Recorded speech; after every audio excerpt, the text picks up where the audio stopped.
포피의 손을 잡아요. 포피의 귀를 기울여요. 마음을 열고 포피와 친구 되면 당신의 눈이 되어 세상을 보여드려요.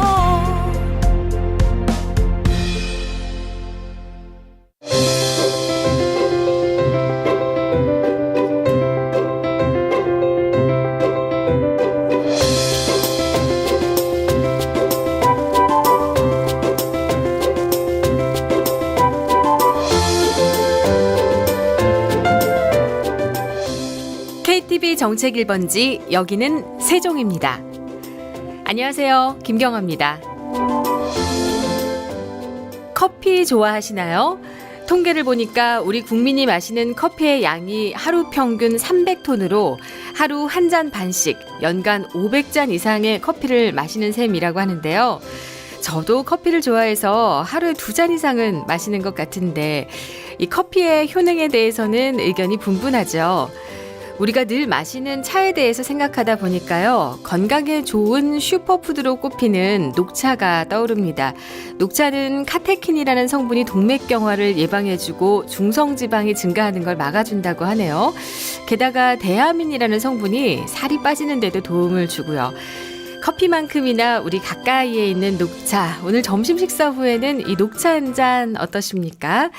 KTV 정책 1번지 여기는 세종입니다. 이 프로그램은 KTV 홈페이지를 통해서 실시간으로 들으실 수 있고요. 유튜브와 페이스북을 통해서도 함께 하실 수 있습니다.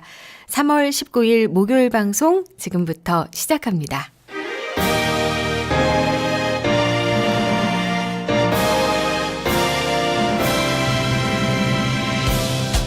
세종 포커스. 정부 각 부처의 중요한 정책을 소개하고 담당자와의 전화 연결을 통해 이슈를 좀 더 쉽게 풀어보는 세종 포커스입니다. 국토교통부가 올해 전국적으로 공공건설 임대 7만 호, 매입 전세 임대 5만 호 등 총 12만 호의 공공임대주택에 대해 입주자를 모집한다고 밝혔는데요. 특히 최근 재건축 이주 수요 등으로 인해 전세 가격 불안이 우려되는 수도권 지역에 전체 입주자 모집 물량의 60%가 집중 공급된다고 합니다. 입주자 모집은 4, 5월에 2만 3천 호로 집중되고 9월에도 1만 5천 호로 많은 물량에 대해 입주자를 모집하는데요. 모집 신청하기 전에 임대주택 포털 등을 활용하면 입주 자격 여부와 신청 방법을 사전에 확인할 수 있습니다. 국토교통부는 현 정부 임기인 2017년까지 공공임대주택 52만 호의 공급이 차질 없이 추진될 수 있도록 지속적으로 관리해 나갈 계획이라고 밝혔습니다. 문화체육관광부가 주최하고 문화방송이 주관하는 범국민 언어문화 개선운동 안녕 우리말 국민노래 공모전이 3월 16일부터 4월 17일까지 열립니다. 이번 공모전은 우리말에 대한 언어 환경과 국민의식이 갈수록 나빠지고 있는 데 따라 문체부와 문화방송이 바른 언어 문화를 확산하고 국민들의 생활 속 바른 언어 문화 이식을 함양시키기 위해 마련됐는데요. 공모전은 가사와 곡이 새로이 만들어진 순수 창작곡 부문과 기존의 노래를 개사한 개사곡 부문으로 분야를 나눠 진행합니다. 대한민국 국민이면 누구나 참여할 수 있고 국민들이 따라 부르기 쉬운 가락과 바르고 고운 우리말 사용을 유도하고 이해하기 쉬운 가사로 된 곡이면 응모할 수 있습니다. 해양수산부가 수산식품 가치 고도화와 할랄 인증 지원 시범 사업을 위한 업무 협약을 체결했습니다. 할랄이란 이슬람어로 허용된 이란 의미로 할랄 식품은 이슬람 율법이 인정하는 방식으로 생산된 식품을 말합니다. 최근 18억 무슬림 수산식품 시장을 공략하기 위해 할랄 식품에 대한 관심이 뜨거운 가운데 해수부가 수산식품 수출 시장 다변화를 위해서 할랄 인증 지원 사업에 본격적으로 나선 겁니다. 해수부는 이번 업무 협약을 계기로 수산식품의 할랄 인증 관련 정보 제공 서비스를 구축하고 수출 유망 상품화 사업을 통해서 수산식품 할랄 인증에 소요되는 비용과 인증 취득을 위한 정보, 컨설팅 등을 우선적으로 제공하는 등 할랄 인증 지원을 확대해 나갈 계획이라고 밝혔습니다. 근로복지공단이 직장 어린이집 운영 환경 간 격차를 없애고 보육 품질을 높이기 위해서 2015년 직장 어린이집 우수 보육 프로그램 공모전을 개최합니다. 올해로 7회를 맞는 이번 공모전은 보육 프로그램, 체험 수기, 사진전, 공간 환경 디자인의 총 4개 부문으로 이뤄지는데요. 특히 올해 처음으로 실시되는 직장 어린이집 공간 환경 디자인 공모는 영유아 발달과 교육에 적합한 우수 보육 공간을 조성한 사례를 발굴해 직장 어린이집 설치 지원 시 공유 전파하는 것이 목적입니다. 참가 대상은 전국의 직장 어린이집과 공공 어린이집인데요. 보육 프로그램 분야 응모 기간은 이달 16일부터 다음 달 3일까지며 결과물 제출 기간은 6월부터 8월까지 응모 분야별로 구분돼 진행됩니다. 농림축산식품부가 지역 문제는 지역 공동체가 해결한다는 기치 아래 농촌의 문제를 해결하기 위한 지자체 농촌재능나눔 사업자를 선정한다는 내용을 발표했는데요. 이에 대해서 농림축산식품부 농촌정책과의 박혜청 사무관 연결해서 자세한 내용 알아보겠습니다. 안녕하십니까, 사무관님? 네, 안녕하십니까? 네, 농림축산식품부가 지역 문제는 지역 공동체가 해결한다라는 기치 아래 농촌 문제를 해결하기 위한 사업을 선정한다고 발표를 하셨는데요. 예. 지역 공동체 또 농촌 재능 나눔이라는 말이 좀 낯섭니다. 어떤 내용인지 설명을 좀 부탁드립니다. 네. 지역 공동체라는 말은 농촌에서 즉 주민들이 일상생활 중에 주로 면대면 관계를 유지하면서 친밀한 유대와 지역 정체성을 공유하는 사회를 얘기합니다. 네. 거리적으로 한 개 중학교나 행정구역적으로 말하자면 면 단위 정도가 될 것 같습니다. 네, 그렇군요.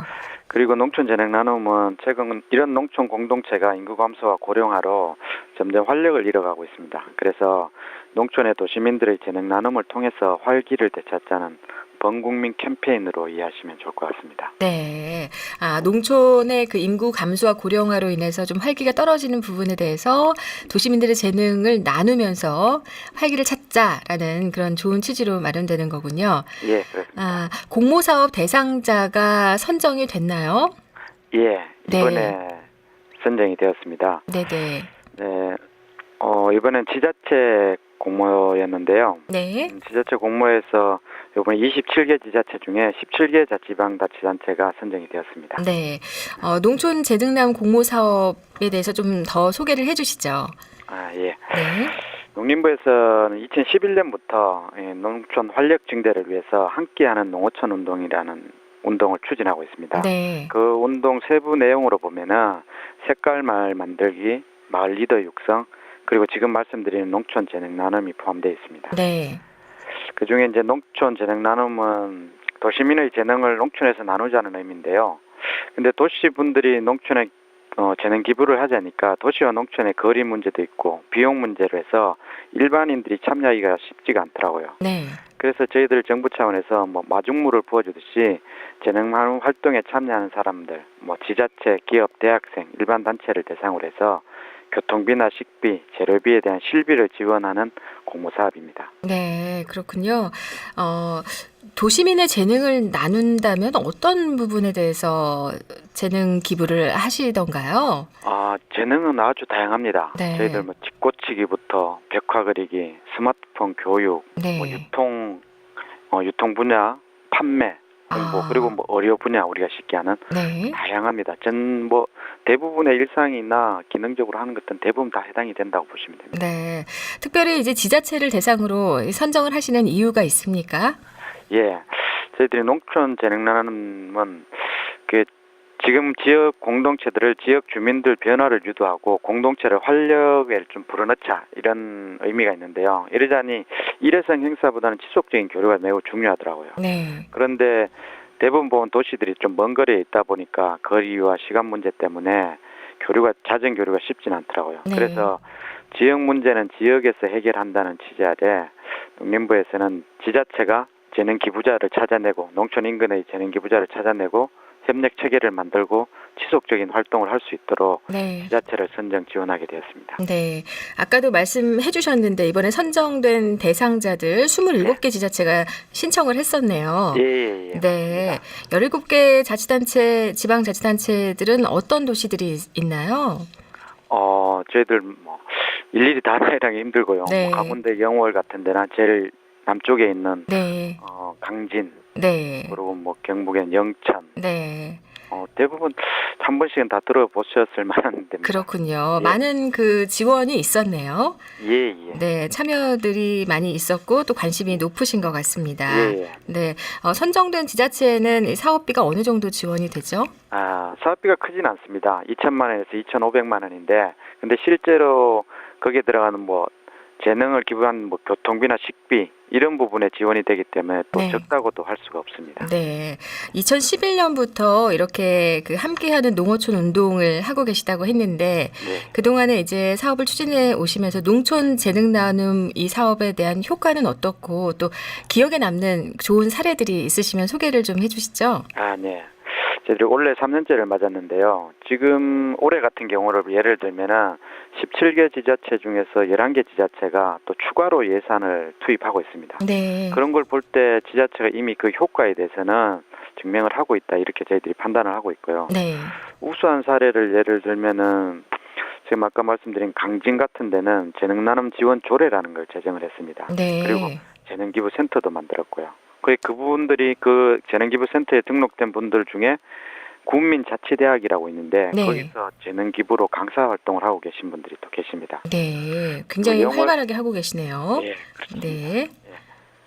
그리고 영월군 같은 경우에도 뭐 고려대학교, 강릉아산병원, 미용협회 뭐 한 20여 개 단체가 연합을 해서 활동을 하고요. 네.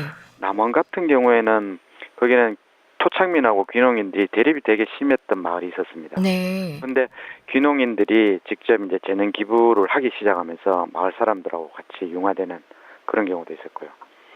순창 같은 경우에는 흙건축 전문가가 이 자연재료로 만드는 시골집 단열이라는 교육을 했습니다. 네. 근데 그 교육생들이 다시 그 동네에 가서 다시 이제 단열 시공하는 재능 기부를 또 실시하는 그런 사례들도 있습니다. 네. 좋은 사례들이 많았었네요. 예. 네. 이렇게 뭐 사례들을 살펴봐도 많은 그 도시민들에게나 또 농촌에 계신 분들에게 서로 아주 좋은 영향을 주면서 분위기가 농촌의 분위기가 한결 좀 밝아지는 그런 느낌이 드는데 네. 또 구체적으로 그 농촌의 발전이나 또 살기 좋은 농촌을 만드는데 이 재능 나눔이 얼마나 도움이 될 수 있을까요? 예. 저희들이 지금 서두에도 말씀드렸지만 농촌은 지금 인구 감소와 고령화 때문에 사회 서비스 기반이 거의 붕괴 상태입니다. 병원이나 의료기관들이 거의 없는 거죠. 네. 그래서 정부가 많은 비용도 투입하고 뭐 마을 만들기를 통해서 마을에 이제 예산이나 정부 정책도 많이 들어갔는데 아직까지는 마을 사람들이 공동체 의식이나 주민 역량들이 다소 부족한 면들이 있습니다. 네. 그래서 이런 부분들을 정부 주민들 스스로 주인 의식을 가지고 공동체 의식을 가지고 지역의 문제를 지역에서 해결할 수 있는 정책들을 지금 하고 있는데요. 여기에 일환인 농촌 재능 나눔이 뭐 도시민들과 서로 얼굴을 보면서 서로를 이해하기 때문에 농촌에 활력을 불어넣고 공동체를 활성화하는데 크게 기여한다고 저희들은 생각하고 있습니다. 네. 농촌 재능 나눔 사업 앞으로도 계속 됐으면 좋겠다는 그 생각이 드는데요. 네. 앞으로는 어떤 계획을 갖고 계십니까? 네. 정부에서는 농촌 재능 나눔 활성화를 위해서 소요 실비를 지원하는 이런 지자체나 일반 단체 공모 사업도 하고 있지만 스마일 재능뱅크와 콜센터를 통해서 재능 기부자와 요청 마을 데이터베이스도 구축하고 서로를 또 연결해주는 중개자 역할을 또 수행하고 있습니다.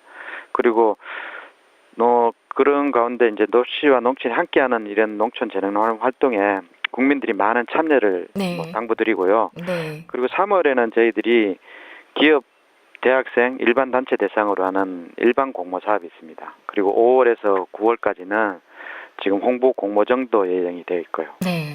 많은 관심을 당부드립니다. 네. 오늘 지자체 농촌 재능 나눔 사업에 대해서 알아봤습니다. 말씀 감사합니다. 예, 고맙습니다. 네. 농림축산식품부 농촌정책과 박혜청 사무관이었습니다.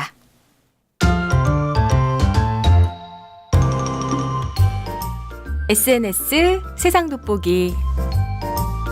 국내의 핫 이슈를 전하고 이 소식을 접한 네티즌들의 재치 있는 댓글과 의견을 알아보는 SNS 세상 돋보기입니다. 최근 달걀 1개, 양파 4분의 1 조각 등 한 끼 식품이 유통가의 새로운 트렌드로 떠오르고 있습니다. 한 끼 식품 인기는 어제 오늘의 얘기는 아닌데요. 최근 1인 가구 증가와 알뜰 소비 바람에 힘입어서 거침없는 판매 행진을 벌이고 있습니다. 아예 매출 주력군으로 떠오르고 있다고 하는데요. 통계청에 따르면 1990년 22.8%에 불과하던 1, 2인 가구 비율은 2000년 34.6%에 이어서 2010년에는 48.2%로 높아졌고 올해는 50.5%로 절반을 넘어설 전망입니다. 이런 추세를 감안해서 유통업계는 꾸준히 한 끼 식품의 종류를 늘려나갈 예정이라고 하는데요. 이 기사를 본 네티즌들은요. 많이 샀다가 썩혀서 버리는 게 제일 아깝지.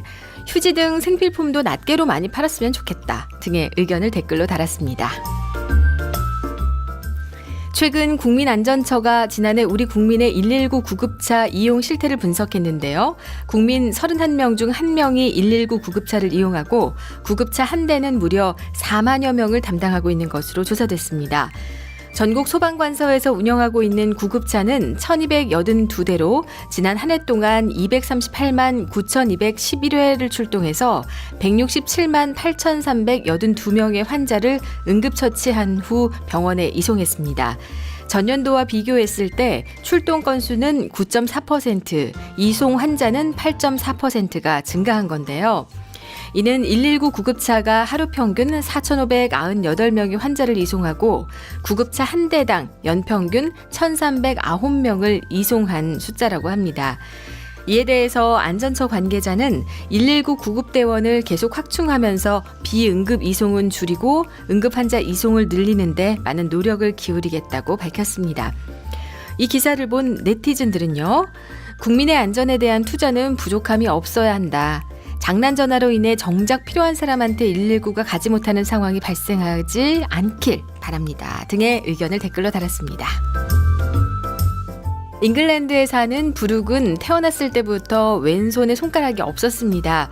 오른손은 정상이었지만 왼손으로는 아무것도 줄 수 없는 탓에 그림도 쉽게 그리지 못했고 두 손이 필요한 어떤 일도 제대로 해낼 수가 없었는데요.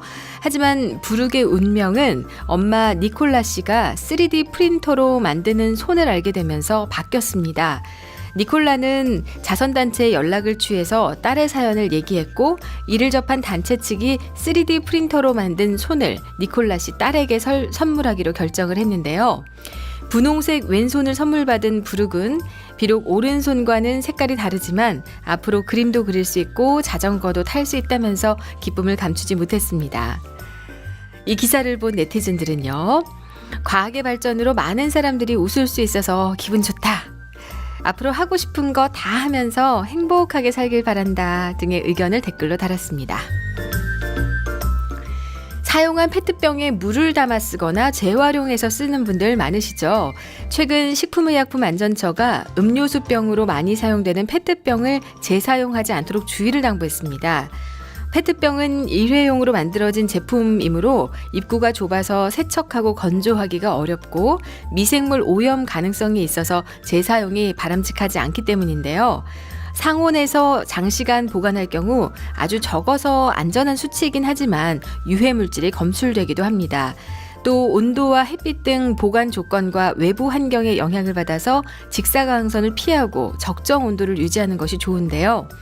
차 안이나 아파트 베란다와 같이 직사광선이 내리쬐는 곳에 오랫동안 페트병에 음식물을 담아서 보관하는 것은 유해물질이 생길 수 있어서 피해야 한다고 합니다.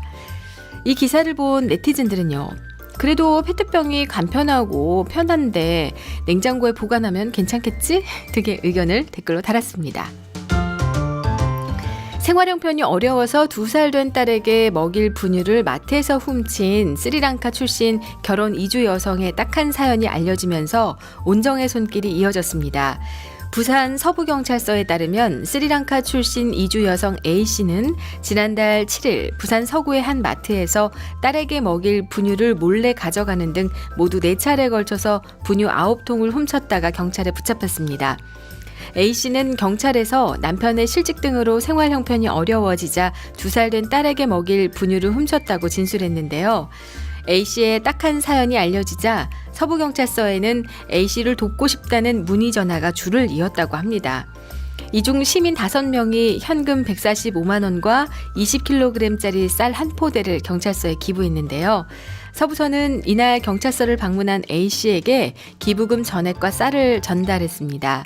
더불어 A씨가 긴급 지원을 받을 수 있도록 관할 구청 긴급지원팀과도 연결해줬는데요. A씨는 분유를 훔친 것을 반성하고 있다면서 경찰 등 도와준 모든 분들에게 감사한다라고 밝혔습니다. 이 기사를 본 네티즌들은요. 힘든 상황에서도 아이를 내팽개치지 않고 책임지려는 어머니의 마음이 아름답다. 죄는 미워하되 사람은 미워하지 말자 등의 의견이 댓글로 달렸습니다. 지금까지 SNS 세상 돋보기였습니다. 이런저런 이유로 긴장과 스트레스 속에 생활할 때가 많으시죠? 요즘에는 스트레스 정도를 간단하게 측정할 수 있는 애플리케이션도 있어서 지금 내 스트레스 지수가 어느 정도인가 확인할 수도 있던데요. 긴장을 풀고 편안한 심리 상태를 만들기 위해서 좋은 방법 중 하나가 짧은 휴가를 떠나는 거라고 합니다. 예를 들어서 점심시간에 회사 근처를 산책을 하거나 공원 벤치에서 잠시라도 명상을 한다면 재충전의 효과가 있다는 거죠. 점심 식사 하셨습니까? 그럼 남은 점심시간 짧은 휴가 다녀오시는 건 어떠실까요? KTV 정책 1번지 여기는 세종입니다. 지금까지 연출 최명환, 이호준, 기술 허준영, 구성 손희숙, 김필석, 진행의 김경아였습니다. 저는 내일 다시 뵙겠습니다.